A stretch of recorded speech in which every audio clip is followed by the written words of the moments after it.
Hello dear students, welcome to our YouTube channel learn VCI. आज हमारी computer language की एक लैंग्वेज जिसका नाम है HTML पर एक क्लास है। हम HTML लैंग्वेज को अपने एग्जाम पॉइंट ऑफ व्यू से डिटेल में कवर करेंगे। हम किन एग्जाम्स को HTML में ध्यान में रखते हुए कवर कर रहे हैं, तो वो एग्जाम्स हैं जैसे कि CCC, SSC, banking, Delhi police या और जिन भी एग्जाम्स में HTML लैंग्वेज के बारे में पूछा जाता है उसके बारे में कवर करेंगे। और एक चीज़ मैं आपको स्टार्टिंग में क्लियर कर देना चाहता हूँ, ये हमारी कोई कोडिंग या डिकोडिंग की क्लास नहीं है। आज की क्लास में हम सिर्फ HTML के बारे में जानेंगे कि ये काम कैसे करती है। हम ये नहीं सीखने वाले हैं कि हमें कोडिंग कैसे करनी है, सिर्फ हम इसका इंट्रो और इसकी बेसिक इन्फॉर्मेशन के बारे में जानेंगे। तो चलिए स्टार्ट करते हैं। HTML है क्या? जैसा कि लोगो से सजेस्ट हो रहा है, ये HTML का एक लोगो है। HTML का फुल फॉर्म होता है hyper text markup language. Hyper text markup language, ये हमारा किसका फुल फॉर्म है? HTML का। इन्वेंटर कौन है इसके? Tim Berners Lee. और किस ईयर में बनी थी? 1991 में। एंड जनरेशन क्या है इसकी? 4th generation based language. ये कंप्यूटर की किस जनरेशन के बेस्ड है? 4th generation. एंड पर्पस क्या है इसका? टू डिजाइन ए वेबसाइट, किसी भी वेबसाइट को डिजाइन करने के लिए। एंड लेटेस्ट वर्जन क्या है इसका? HTML5। एंड इसको किसके द्वारा डेवलप किया गया था? W3C, जिसका फुल फॉर्म क्या है? World wide web consortium. ये एक इंस्टीट्यूट और ऑर्गेनाइजेशन है जिसमें HTML को डेवलप किया गया था। एंड इसकी स्पेसिफिकेशन क्या है? It is not a programming language. ये एक प्रोग्रामिंग लैंग्वेज नहीं है। It is a markup language. यह एक मार्कअप लैंग्वेज है। एंड अगर आप CCC की तैयारी कर रहे हैं तो आपके लिए इतना पेज मोर देन इनफ है।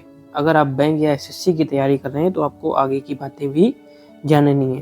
तो नेक्स्ट अब हम बात करते हैं कि हमारी HTML की कोई फाइल हो गई तो उसका एक्सटेंशन क्या होगा? तो उसका एक्सटेंशन होता है .html या .htm। ये अगर फाइल हमारी किसी भी फाइल के एक्सटेंशन में ये दो हमारे एक्सटेंशन लगे हुए हैं तो वो हमारी फाइल कहाँ पर ओपन होगी? ब्राउज़र पर।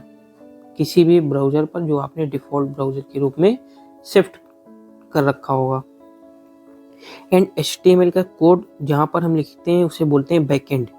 तो HTML का जनरली कोड हम कहाँ पर लिखते हैं? नोटपैड में। ये हमारा विंडोज़ के साथ प्री इंस्टॉल एप्लीकेशन हमको मिलता है। एंड फ्रंट एंड क्या होगा? जहाँ पर ये जो कोड हमने लिखा है ये ओपन होगा, तो कहाँ पर ओपन होता है? ब्राउज़र पर। तो बैक एंड क्या होगा? नोटपैड। एंड फ्रंट एंड क्या होगा? ब्राउज़र। एंड जब हमने HTML का फुल फॉर्म देखा तो हमने फुल फॉर्म में क्या देखा? Hyper text markup language.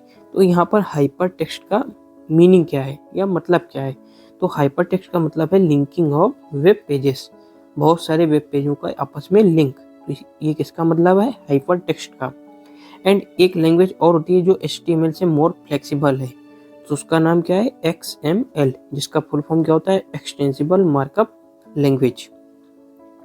And XML की स्पेसिफिकेशन क्या है? ये आपको ओन टैग क्रिएट करने की परमिशन देती है। And one more thing, we can write HTML code for web pages on text editor like Notepad. हम HTML का कोड नोटपैड पे लिख सकते हैं, नोटपैड++ पर लिख सकते हैं, सबलाइन पर लिख सकते हैं, एंड ड्रीम वेवर पर हम HTML के कोड को लिख सकते हैं।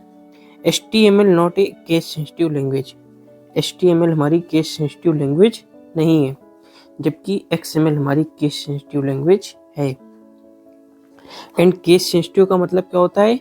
हम किसी भी कोड को छोटे स्मॉल लेटर्स में लिखें या कैपिटल लेटर्स में, अगर उससे कोई फर्क नहीं पड़ रहा है लैंग्वेज पर तो वो केस सेंसिटिव नहीं है। बट अगर स्मॉल लेटर और कैपिटल लेटर से किसी भी कोड में फ़र्क पड़ रहा है तो वो कैसी होगी? Case sensitive. इसी तरीके से जब भी हमारा कोई पासवर्ड होता है तो वो केस सेंसिटिव होता है, और हमारी user ID sometime case sensitive नहीं होती है। एंड नेक्स्ट बात करते हैं हम HTML के वर्जन और उनकी स्पेसिफिकेशन की। हमारा HTML वर्जन 1, 2, इनका कोई इतना स्पेसिफिकेशन नहीं था क्योंकि ये किस फेज में थे? डेवलपिंग फेज में थे। एंड HTML थर्ड में एक हमारी स्पेसिफिकेशन क्या यूज करी गई, इसमें नेटस्केप का एक्सटेंशन भी यूज किया जाने लगा। इसी तरीके से HTML4 में हमारी क्या एक्सटेंशन आई, इसको किस नाम से, जब डेवलपिंग फेज पे HTML4 थी तो इसको क्या नाम दिया गया, गोगर। एंड HTML5 इसका क्या यूज में जब डेवलप की जा रही थी तो इसकी क्या स्पेसिफिकेशन या क्या एम रखा गया था, टू इम्प्रूव द लैंग्वेज को इम्प्रूव करना and support the latest multimedia क्या होता है, जैसे वीडियोस, ऑडियो फाइल्स, है ना, लेटेस्ट मल्टीमीडिया का भी सपोर्ट इसमें लाया गया। नेक्स्ट बात आता है हमारा डिफरेंस बिटवीन HTML यानी कि hyper text markup language and XML का मतलब एक्सटेंसिबल मार्कअप लैंग्वेज। HTML में जो भी टेक्स्ट हम यूज करते हैं वो फिक्स होते हैं और किस लिए यूज करे जाते हैं, टेक्स्ट डाटा को डिस्प्ले करने के लिए, जबकि XML में हम अपने कस्टम टेक्स्ट क्रिएट कर सकते हैं और जो टेक्स्ट का यूज होता है वो डाटा को स्टोर भी करते हैं और डाटा को ऑर्गेनाइज भी करते हैं। ये मेन डिफरेंस है हमारा HTML एंड XML में। XML हमारी मोर फ्लेक्सिबल है जबकि HTML XML की तुलना में थोड़ी रिजिड है। अब हम बात करते हैं HTML के टैग्स के बारे में। HTML में दो प्रकार के टैग पाए जाते हैं, एक कंटेनर टैग एंड एक नॉन कंटेनर टैग।